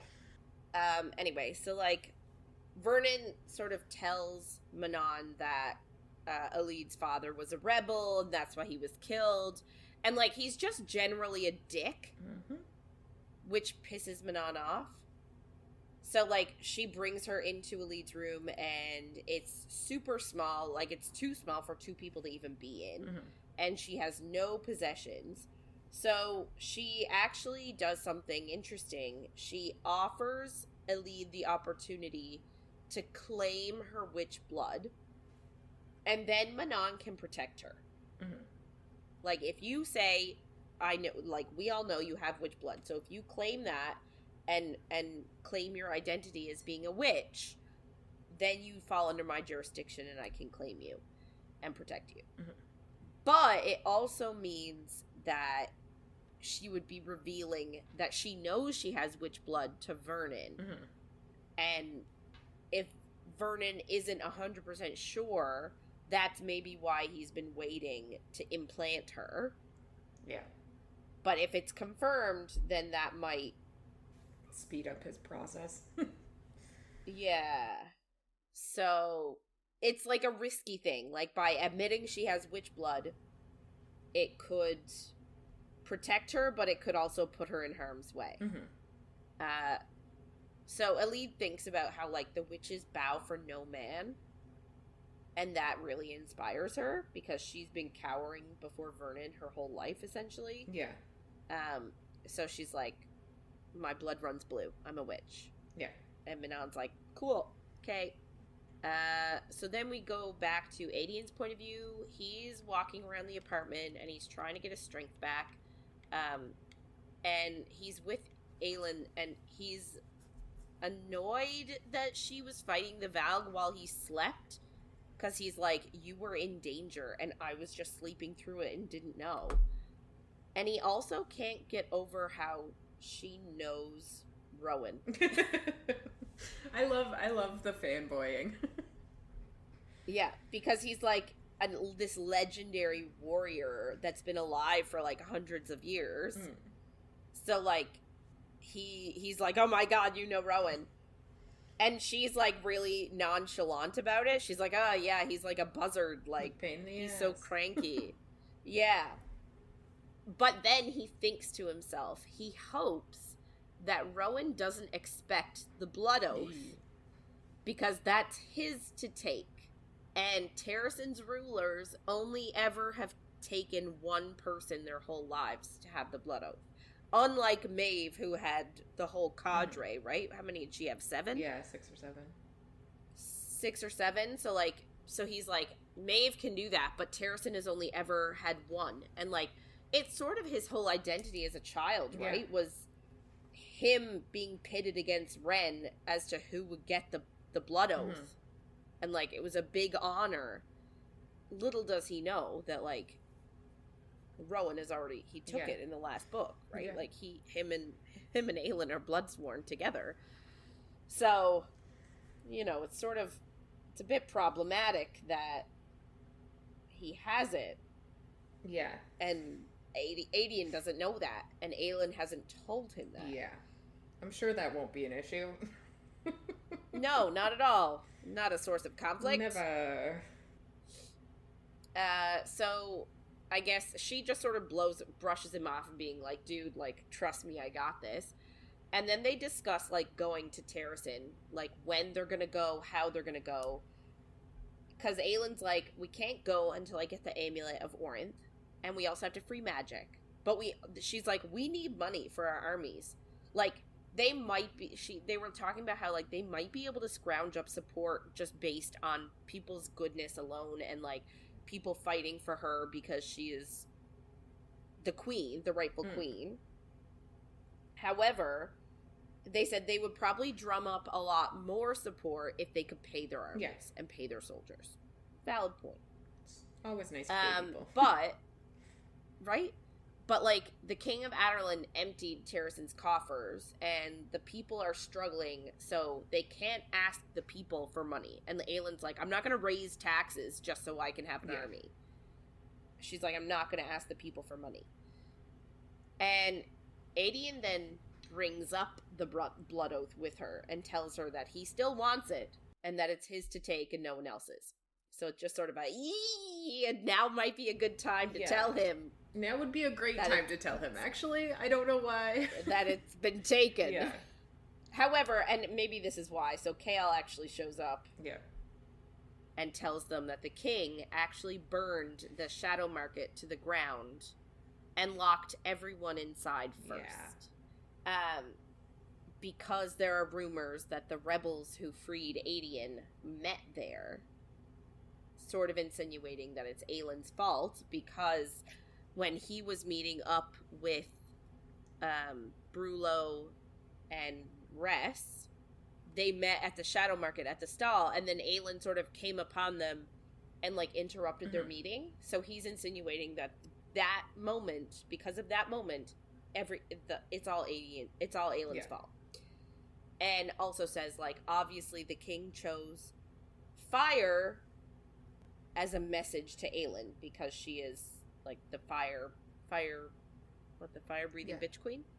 So, like, it's well known that she has fire as her magic, so the fire was intended to her, to, like, hurt her. Everything's her fault all the time. Everything is her fault all the time. And Chaol also asks her, like, when she's gonna free magic, and how many people have to die in the crossfire. And essentially said that she thinks the people in this city are expendable, since she risked all of them to save one man. And I'm annoyed, because she did what she could to keep people out of the crossfire, if anything. And, like, he was surprised. Like, does he not remember when she was like, oh, wear the roses so that I know not to come after you? Yeah. And Chaol was like, oh, that's nice of her. We owe her thanks. Yeah, and now he's like... said. Yeah, and now he's like, how many people have to die for you to save one person? Meh. But he also is like, when are you gonna bring magic back so that all this shit... But it's like, you've known how to get magic back for much longer. Why the fuck didn't you do something? Yes! Why can't he do it? Literally, why is he putting it on her to do? Yeah. He's literally known about it since before she got back, then withheld the information from her. Yeah. And now he's putting it on her to be like, well, you have to release magic. What is wrong with his legs and arms? Anyway, I will say that she comes back at him amazingly and says, like, you can't say shit to me.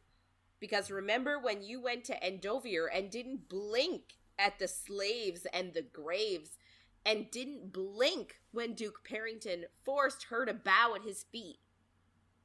Like, at the slave camp, when she was, like, barely surviving.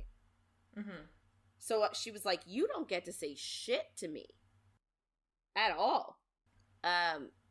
Like, and just says, like, you have been complicit in the suffering of people. So don't try and put this all on me. And she walks away, and Aedion is pissed and essentially tells Chaol, like, you can't speak to her that way. And Chaol sort of is like, well, what, like, can you tell me about Dorian? So, like, he's fine being an asshole, but then as soon as he wants something, he thinks everybody should do what he wants them to do. So he asks Aedion about Dorian, and Aedion doesn't want to tell him after his behavior, but, like, does tell him that there was absolutely nothing of Dorian left in his body. Yep. And then he says, like, maybe you should be king. And Chaol's like, no, I don't want to be king. And Aedion... Also be a shit king. He would be a shit king. No, thank you. Hard pass. No. And Aedion says, like, you're better than the other option, which is Holland. I just don't really understand why we're throwing this child away with the bathwater. Like, he's only a baby.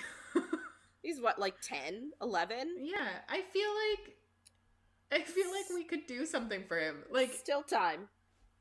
And it's just funny because I'm like, I don't even know what happens to him in this book. I don't know if he's mentioned, like, very much ever again. No. Yeah. Anyway, like, Chaol asks after they bring up the whole Holland thing if, like, are you guys just gonna kill him? He's a child? And Aedion's like, dude, we're not king killers or kid killers, but also you can't say shit because the king you have supported your entire adult life came over and murdered our entire family. Yeah. And he was like, we are allies. Like, trust us. But Chaol's like, I can't. Because he's a piece of shit. It's painful. Yeah. Anyway, we go to Aelin's point of view. That she is following Valg through the city. She worries that maybe the Shadow Market is her fault. But she wants to make up for it and find the Valg nest. So she follows the Valg into the sewers and trails him to, like, this big pool. And this, like, huge creature emerges from the water. And she says it sort of, like, looks like a stone gargoyle, but it's, like, a living creature. So the commander that she followed talks to the creature. And the creature actually responds back with the king's voice. And they just mentioned that they're looking for Aedion. And Aelin just sort of backs out of the sewer slowly. So when she gets home, Aedion is waiting for her and is pissed that she's doing things without him and not telling him things.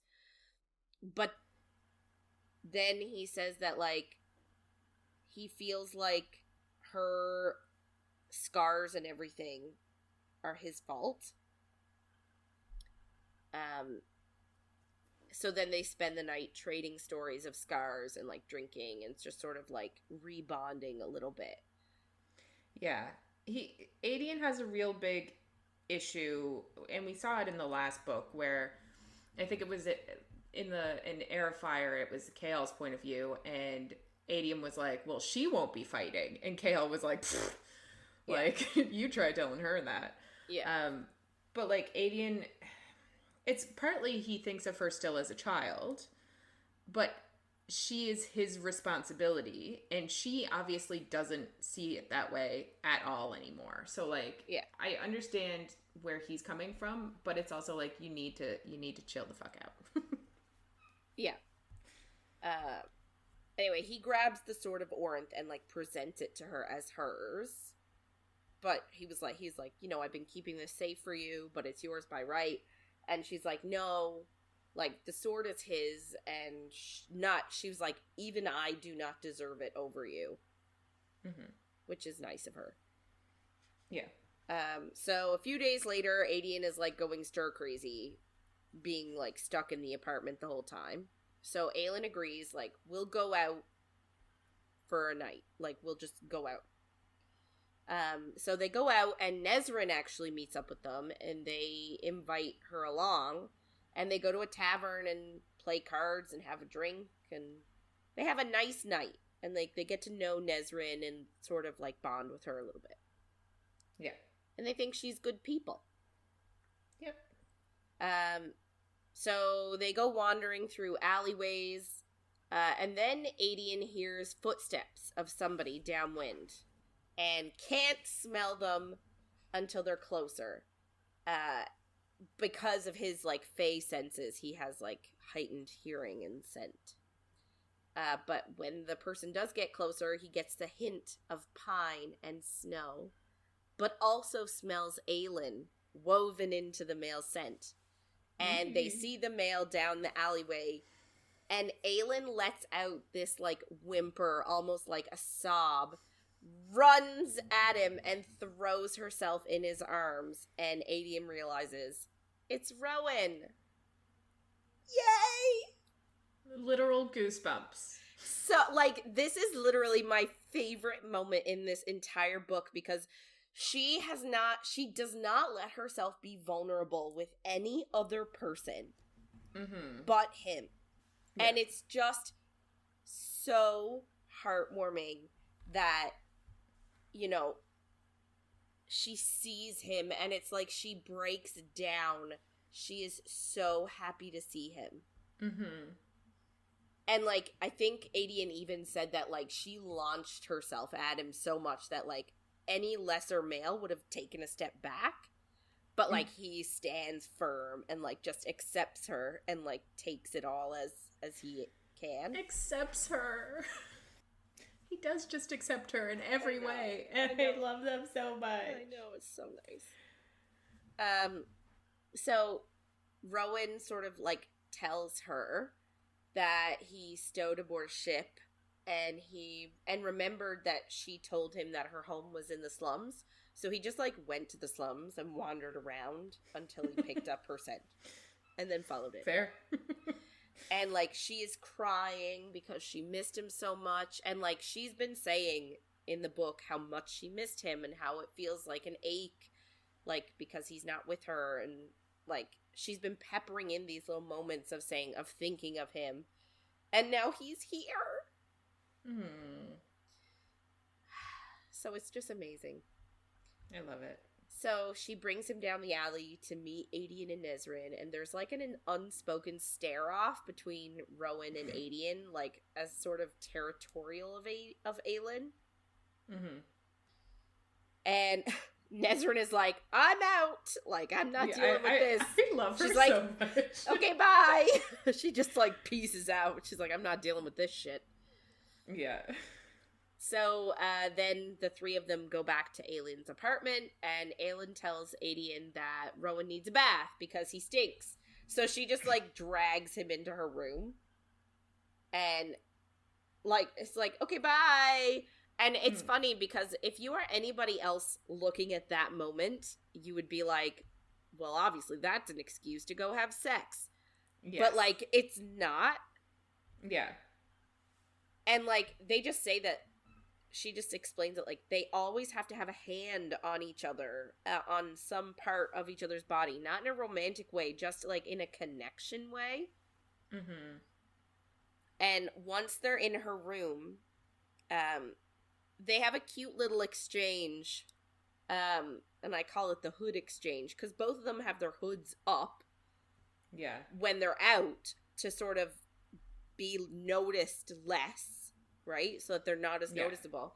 So they are both, like, in her room, and they both have their hood up, and she's like, I can't remember who started it, but one of them is like, take your hood off, I need to see you. And I think that was Rowan, and I think Aelin's like, I'll show you mine if you show me yours. And, like, it's just a cute little exchange. So then they both take their hoods off, and, like, Rowan has cut his hair off. Which is sad. He had this nice long flowing white hair, and now he's like got like a crew cut. Yeah. But he says like it's easier for fighting, and you know he didn't want to be noticed, so he thought cutting it off would help. But like he still has pointy ears, so yeah, I feel like that wasn't super smart of him. Yeah, I don't think it's the thing that's gonna screw him over. It's not his hair. No. I guess, yeah. Anyway, so she runs a bath for him and, like, washes his hair for him. And she says it's, like, it's intimate, but lines have been blurred for them because they've, like, been sleeping in the same bed for months and they've seen every inch of each other. She said she's seen most of him. She hasn't seen his peen. But he has seen every inch of her. And she's been inside of his mind, and why is that funny? It's just she's been inside him. My brain filled in, and I was like, nope. Sorry. Get your mind out of the gutter. No. Okay, don't. But yeah, so, like, when they shared their power and were Karanem, like, she says she could have shattered him with a thought being, like, in his head. So, like, she was like, really, just washing his hair isn't that bad in comparison. Yeah. Which I get. So, he only has the outfit on his back, which is, like, really filthy, because he's been at sea for so long, and, like, stowed away, so it's not like he had, like, free range of motion on that ship. So, she actually goes and gets him some of Sam's clothes that she had saved, and she was sort of hesitant, like, not to give it to him in that she didn't want him to have it, but just, like, hesitant in that, like, it's Sam's. Yeah. And Sam was only 18 when he died, so, like, his clothes are not that big. Yeah. But, so she gives him some of it, and the pants are very, very tight. And the shirt, he was like, I was gonna rip it, so I just didn't bother. So he's just walking around shirtless. Big fan. Hot. Yeah. So she's like, don't worry, I'll get you some more clothes tomorrow. Mm-hmm. And he mentions that he has something to tell her, but it can wait a bit. So, they go meet Aedion officially. And there's a little bit of posturing and the guy sort of being territorial.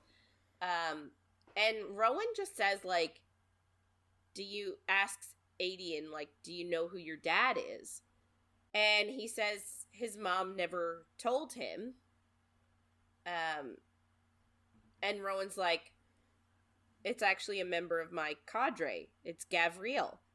And Gavriel is, like, the only one of the cadre when they went to Misthaven, when the battle was happening, and, like, all the cadre just, like, ran away from Aelin to go help Rowan. Gavriel's the only one that, like, looked in her direction. Mm-hmm. Hesitated. Yeah. I love, this is, like, the start of Rowan, like, just throwing out tidbits of information that rock people's worlds. Yeah. And I fucking love it. I love it so much. And he's just so oblivious to, like, maybe this should have been a secret. Yeah. It's just maybe like, I whatever. shouldn't have said this to everybody in the entire room. I love it so much. He'll just tell everybody it's fine. Yeah. And Aedion actually, like, he said that his mother had refused Fae healers because if the healers came to heal the mother, saw Aedion, they might recognize Gavriel in his face, I guess the way Rowan just did, and they could tell Maeve. So his mother actually died protecting him from Maeve, because I guess the mother was worried that Maeve could make a claim on Aedion. Yeah. So she died instead of she died protecting her son instead of revealing him to Maeve, which is sad, but also very heroic of the mother. Mm-hmm. So Aelin asks then, like, could Maeve make a claim on him? And Rowan says, maybe, but that could be considered, like, an act of war against Aelin. Mm-hmm. Because Aedion is so close to Aelin, like, theoretically, her number 3, well, not her number 2. He thinks he's her number 2. Number 3. Yeah. Right? So, like... Yeah. She's number 1, Rowan is number 2, Aedion is number 3. So, like, taking somebody so close to her would be an act of war. And Aelin's like, maybe we should keep this information quiet, because I don't want to start a war with Maeve right now. But, like, insinuates that she will, and she would, for him later. If she has to, she will, yeah. Yeah. But it's not a good time. Anyway, so Aedion is, like, really he's, like, moved that she would do that for him. And then him and Rowan have like a little silent stare down, trying to like position themselves as the alpha, like dominant thing. And Aedion questioned why Rowan was there. Like, he said, why is he even here? And that riled up Rowan, because he's like, Aelin doesn't answer to you. You don't have to ask her questions. Yeah. And then he accidentally mentions that he is blood sworn to Aelin, so what she does, like, he will do what she wants him to do. Yep. And so again, the second sort of big reveal here. And obviously Aedion freaks out and can't believe she let Rowan take the blood oath. And her defense was like, I didn't know you. I didn't know. I thought you were loyal to the king, because his history has been that he's been the king's loyal, like the king and Aedion and the Bane have been fighting the king's battles for years. Yeah. She was like, so you didn't exist for me at that moment. Mm-hmm. And she was like, even if you had been around, Rowan is, she says, like, her and Rowan are Karanem, and he has earned her loyalty, which I feel like was maybe not the right thing to say. Yeah. But, which this obviously really pisses Aedion off, and says, like, well, what have you done to earn the loyalty of him and our people? Because, like, in fairness to him, he has been in Terrasen. Mm-hmm. I say fighting the king's battles in quotes, when really he's been paying people off and trying to support the poor people in Terrasen that are struggling. So, like, he's been the one in Terrasen dealing with the poverty and dealing with the issues the king has created, while Aelin has been in Rifthold, like, being an assassin. Yeah. Not that that was her choice. It wasn't, but, he's sort of been on the ground and she is not. Yeah.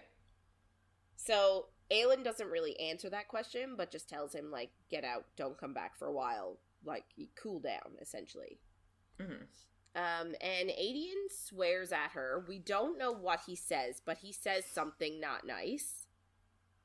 And Rowan, like, leaps out to attack him for insulting her, but Aelin just, like, puts her hand out in front of his body, which, like, immediately stops him. So, like, the fact that she has so much control over him really pisses Aedion off even more. Mm-hmm. So, he leaves and thinks that, like, his plans are ruined, everything he's worked for is ruined.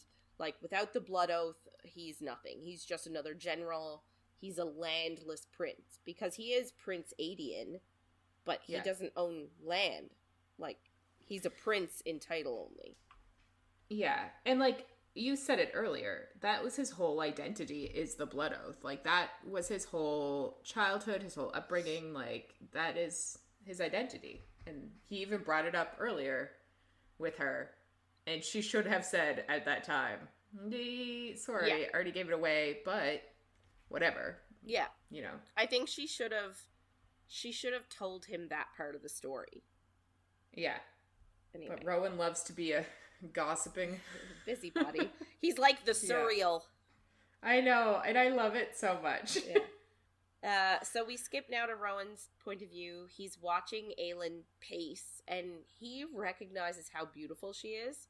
And he was like, it took me a long time to see that she was actually, like, really stunning. And he sees, like, how much he missed her, and said, like, as soon as she left, his nightmares started up again. And he can tell that she feels guilty and feels like she's one wrong move away from leading everybody to ruin, and that everyone's life is in her hands, which is a huge amount of pressure and stress to have for a teenage girl. Yeah.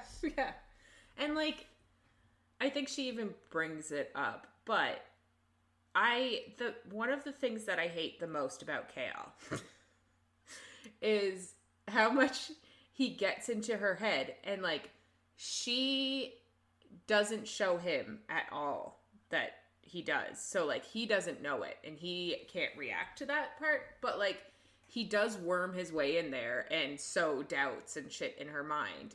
And I hate it. Yeah. Fuck off. Yeah. Rowan sort of tells her, after she admits that to him, that she's going to make mistakes and she's going to make bad decisions, but, like, she can do this, and he wouldn't have made the blood oath to her if he didn't believe that she was a brilliant, capable queen. And he's sort of worried that he can't protect her because he doesn't have his magic, and it's causing him to feel unbalanced. Mm-hmm. But he's gonna do his best.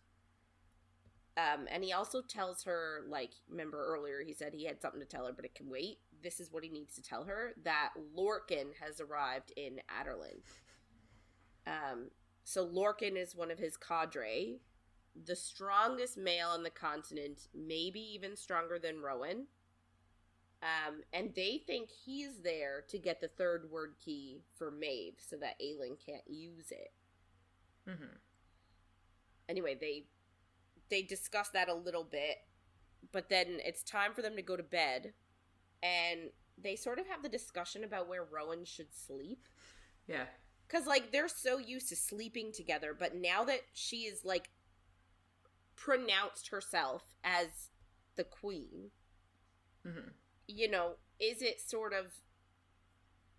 inappropriate for them to sleep in the same bed together? Because it sends a message, since, you know, like, it sends a message of, well, what's he doing in there? Well, yeah, and, like, them sleeping together is not in any way sexual. It's mostly like a protection. It started as a protection thing. So, like, I get what they're saying. Or what Rowan's saying. For them, it's a comfort thing. But for everybody else, like, just knowing that he's sleeping with the queen, they're all going to assume that it is sexual in nature. Yeah, of course. She then sort of tells him what Chaol said earlier about calling her a monster and stuff, and he assures her, like, you're not a monster, none of this is your fault. And she sort of insists that he sleep in there with her. Mm-hmm. And even though nothing is happening, he has to repeat in his head boundaries, lines, off limits. Like, so even though there's nothing romantic, it seems like maybe he's attracted to her and maybe he wants there to be. Yeah. Which is something we didn't know. No, until just now. And she's sort of annoyed that he's insinuated that them sleeping in the room together could be seen as improper. But, like, girl, come on. Obviously. Like, I feel like maybe she's mad that he's insinuating that their relationship could be improper, mm-hmm. and that's what annoys her. But also she's like, who cares what other people say? Like, it's not their business, mm-hmm. which I do, like, I agree with, but at the same time, you gotta understand that you're a queen. Like, your life is now everybody's business. Yeah. So I guess she's trying to needle him a bit more and be like, well, you want improper? I'll give you improper. So she goes and gets, like, this silk negligee that's, like, really revealing and sexy to sleep in, to sort of just poke at him, to annoy him. And it works, but she doesn't see that it works. To her, he's, like, impassive and unfeeling and doesn't matter what she's wearing. And they banter a bit about how, like, there's not enough of that. He's like, what the hell are you wearing? And she's like, it's something you wear to bed. And he's like, I haven't seen clothes like this before. And she's like, what do you mean? Like, when you go to bed with someone, like, what do they wear? And he's like, well, if we're going to bed together, usually nothing. Like, anyway, she ends up asking what color he prefers. And he tells her gold. Like, real metallic gold, not, like, cheap yellow. Mm-hmm. And she's like, I could never own something so tacky. And then just goes to sleep. But he's obviously left awake, and he says he's holding on to his scrap of self-control. And he likes that he likes her little negligee, but maybe too much. Yeah, but she doesn't know that. No. I also can't really picture, like, a nice-looking gold Yeah, set. I know. I'm like, it does sound tacky. It does sound really tacky. So in the morning, Rowan is asleep and Aelin gets up and goes to make breakfast when Aedion comes in. And she realizes that he was up on the roof all night taking watch. And they apologize for what they said to each other. And Aelin says, like, I know that this was important to you. That the blood oath. And Aedion reveals that, like, him and Ren were always at each other for that oath. And Ren's dad hated him because Aedion was the favored one to take it. Mm-hmm. And Aelin's like, you can still take it. Like, there's nothing that says you can't take it. And he's like, but in Terrasen, it was always one person. And she's like, but that's the best part. We're creating a new court. We can make new traditions. Yeah. And Aedion agrees. He says, I agree and I will take it. But I want to wait and do it when you're crowned and do it in, like, a big ceremony in front of everybody. Mm-hmm. And she's like, geez, you're more dramatic than I am. And that's where we stop this week. Which is cute. I like it. I love this week. Yeah, I know, me too. So yeah, one of my favorite moments of the entire book, right there, of the entire series, actually. I really love that moment when she's vulnerable with Rowan. Although it's funny, because we talk about how quick it is, right? And I feel like maybe if I were to, I don't think I've read, I know I have. Like, it's just funny how Heir of Fire is so, like, Rowan's a bit of a dick. Yeah. For, like, 80% of it. Yeah. And then the last 20%. It's just like, when did they get this close? Yeah. You know what I mean? I do. But, Okay, like, good. I just feel like that was the thing in Heir of Fire is, like, we didn't get every night they were together. We didn't get all their conversations. Like, we get that he told her about a bunch of places that they conquered and shit and, like, all the stuff that he'd done. But we didn't see it all, which I wish we saw more of that in Heir of Fire. Yeah. Well, actually, because there is a moment that they discuss, I think, in next week's episode about a girl getting right up in Rowan's grill and wanting to hook up. Mm-hmm. And, like, I don't remember that in Heir of Fire. It wasn't. It's actually a like, extra scene. You can a find bonus. It. Yeah, you can find it. I read it online somewhere. I don't remember where. Okay. But, yeah, it is an extra scene. Okay. Anyway. But, yeah, so you're right. Like, we don't get to see all of it, but it's just... I do buy that it happened, though. Like, I find some books... God, yes. Some books I'm like, wait, that happened really fast, and I, like... But we didn't get it, or we didn't get enough of it. But in this book, I'm like, we were kind of told that this was happening, so it makes sense. Yeah. Plus magic. Yeah. And what we know. Anyway, yeah. So that is it for this week. If you want to get in touch with us and share your thoughts on anything you heard in any of our episodes, or if you have any book suggestions, or if you have a book club, please reach out to us by email at coffeeandcoread@gmail.com, or on Instagram or Facebook at coffeeandcoread, and coffee.coread on TikTok. Yeah, so next week we will be reading chapters 30 to 47 of Queen of Shadows. So make sure to follow along, and if you're enjoying our chats, don't forget to follow, rate, and review wherever you get our content.